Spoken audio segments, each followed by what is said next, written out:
As a solo filmmaker or content creator, it can be incredibly difficult to capture shots of yourself when you don't have anyone to help. Well, in this video, I'm going to show you how you can capture shots that look like they've been shot by an entire production crew, when in actual fact, it's just been you using a smartphone and gimbal. I'm going to walk you through the process step by step, give you some simple as well as some more advanced shot ideas, and then at the end of this video, I'm going to edit all of those shots into a short cinematic sequence with music, color grading, and sound effects, and show you the results. A big thanks to HOEM for sponsoring this video. I'm going to be shooting everything on the iPhone 15 Pro Max as well as the all-new HOEM M7. This is a great gimbal which has some really unique features perfect for capturing solo B-roll, but we'll get to those in a bit. For now, let's just jump straight in with shot number one, the establishing shot.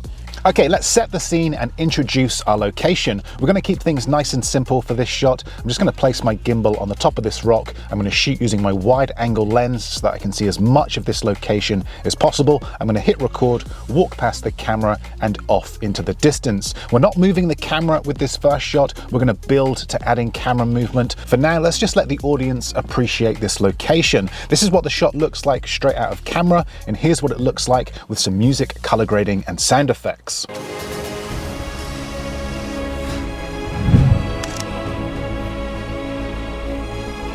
Now, I got lucky out here. I managed to find this rock so I could get my phone to a slightly elevated position. But if this rock wasn't here, check this out. Look, this gimbal has a built-in extension pole, so I can use this as not only a gimbal but also a tripod. Now, since this gimbal has a built-in extension pole, let's make the most of it and start adding some camera movement to these shots. I'm going to start by capturing some shots of my feet as I walk through this grass, camera nice and low to the ground. Remember, the idea with these shots is that they look like they've been shot by someone else. Think about how you would film someone walking through this environment and then apply those exact same shots to yourself. For example, I would not only capture shots of someone from the front, but also from the side. Maybe a shot tracking their feet from behind. If we can replicate this will really help sell the idea that we've got someone helping with these shots. We can even get a bit more advanced with these shots and orbit the camera around our feet, starting at the back and ending at the front. Also, once you've set the scene, added some camera movement, and created a bit of intrigue by capturing shots low to the ground, don't forget to introduce yourself to these shots. Hold the camera out in front of you and to the side so that you have a good mix of shots. Now, there are some standout features with this gimbal that make capturing solo B-roll much easier that I'm going to take advantage of, and the first is this magnetic AI tracker that attaches to the top of the gimbal like this. Now, with this tracker on top of the gimbal, I can now use gestures to help capture much more professional looking shots. For example, if I give it the OK sign like this, the gimbal will now start to track and follow me wherever I go. And if I give it a couple of shackers like this, the gimbal will start recording. So not only pretty radical, but also a huge time saver and an incredibly useful feature when shooting solo. Okay, so behind me here, I've got some Dartmoor ponies. I've set up the gimbal and I'm hoping to capture a shot which pans with me as I walk past them. Let's give it a go. Yeah, this shot didn't quite go to plan. I had this inquisitive pony come over and take a closer look at my gimbal to find out what was going on. What do they say? Never work with children or animals? I was oblivious at this stage, as you can see, focused purely on capturing some solo B-roll. Hey, get away from... The pony is trying to eat my phone. Have you slobbered on the lens? Well, now you've messed up the shot. Nah, don't worry about it. You live here, I don't.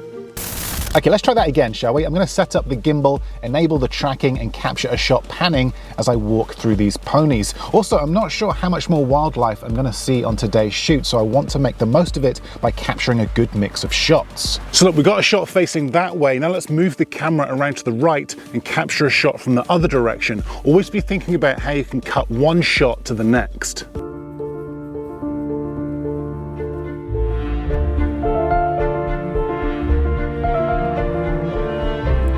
Okay, so we've captured some static shots to establish our location. We've held the gimbal to capture moving shots whilst we walk. We've used the AI tracker to capture shots walking through the wildlife. What else can we do to increase the production value of these shots and really make it feel like we've got someone here helping us on this shoot? Well, this gimbal comes with a detachable touchscreen remote, which I haven't seen in any other gimbal, by the way. Now, this remote will not only give you a real-time preview so you can check your framing from a distance, but you can also adjust the tilt and the pan to really fine-tune your composition before hitting record. This is a complete game changer when shooting solo. You can also change all of the settings, your gimbal mode, joystick speed. So let's set up the gimbal and make the most of this feature. For this first shot, I'm going to start with the camera pointing down towards the ground, then using the remote, I'm going to slowly tilt up as I walk towards the camera. Let's take a look.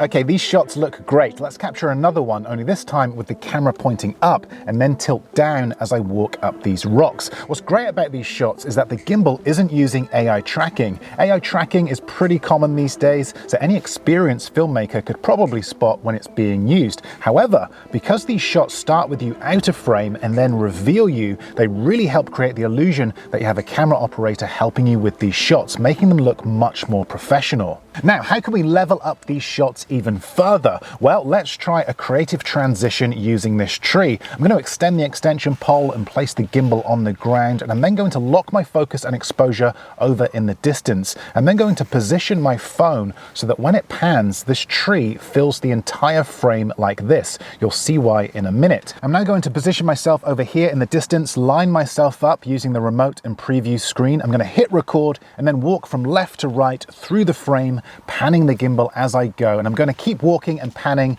until this tree fills the frame. Now, stay with me here because we're going to need 2 shots to pull off this transition. For the second shot, I'm going to change locations, place the gimbal on the ground, frame my shot, hit record using the remote, and then this time walk towards the camera as the gimbal tracks me as I walk past. Then, in the edit, I'm going to use the tree to transition from one shot to the next. Let's take a look.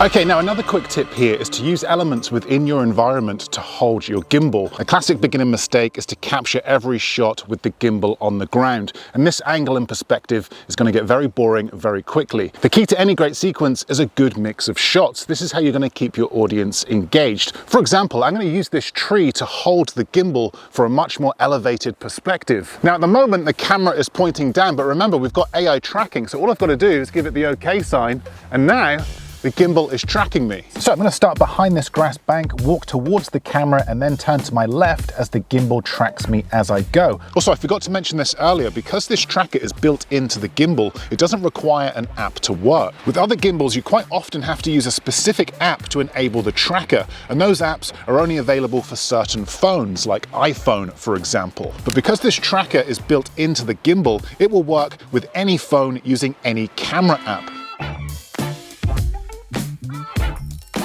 Again, let's remember to keep a good variety of shots. Let's grab some shots of feet walking through this environment, some shots of yourself. All of this is going to come in incredibly useful when it comes to editing the final sequence. Also, look for ways that you can use elements within your environment to add more interest to your sequence. For example, let's capture a shot panning to the right as I walk towards and climb over this fence. Not all of these shots need camera movement, remember. You could just place your gimbal on a wall and capture a static shot as you walk off into the distance, for example. To contrast this, you could then enable the AI tracker and capture shots panning and tilting. I'm going to climb to the top of these rocks whilst the gimbal tracks me as I go, although there is a storm on the way and it has arrived a little sooner than what I was hoping. Okay, it's definitely a little bit windier up here than what I was expecting, but I think we can pull it off. Okay, here we go. Okay, so the camera is shaking like a maniac, but luckily when we combine the gimbal stabilization with the camera stabilization, we get a nice steady shot. So I'm just going to climb these rocks and have the gimbal track me as I go. This shoot, however, is starting to take a turn for the worse with this unexpected weather. My hat's blowing off, the gimbal's being blown over, so let's get to the top of these rocks and grab the last couple of shots as quickly as we can. For this next shot, I'm going to place the gimbal on these rocks, looking out at this incredible view. Then using the remote, I'm going to point the camera down and then walk into shot whilst the camera pans up and I stand on the edge of these rocks. Although this wind is making capturing these shots incredibly difficult now. It took 3 attempts to get this shot without something not going wrong, and I really need to get out of here fast. Okay, I just need one more shot before I'm blown away. For this, I wanted to capture an orbit shot as I looked out at this incredible view. I captured one wide shot and then another using cinematic mode for a much more blurry background look, but this is where the shoot went devastatingly wrong.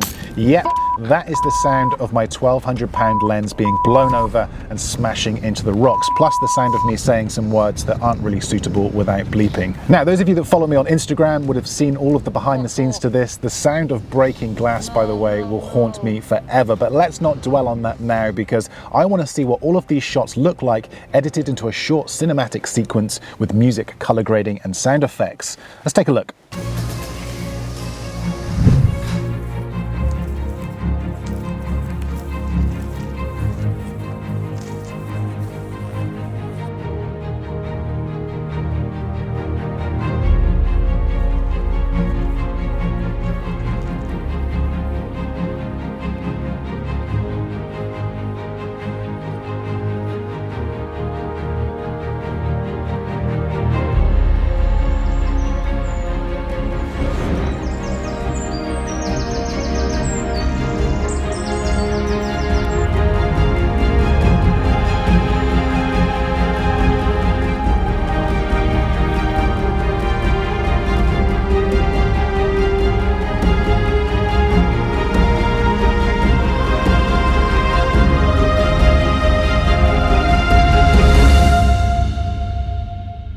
So what did you think of that sequence? If you hadn't have seen all of the behind the scenes, do you think you would have assumed that that was shot with an entire production crew, or could you tell that it was shot completely solo? Do let me know in the comments section below. And if you are a mobile filmmaker looking to capture some cinematic B-roll of yourself, then the Hohem M7 really is one of the best gimbals out there. I will link this below, as well as all other gear used in this video, including my smashed lens. But that's it from me. Thanks for watching, and I will see you in the next video.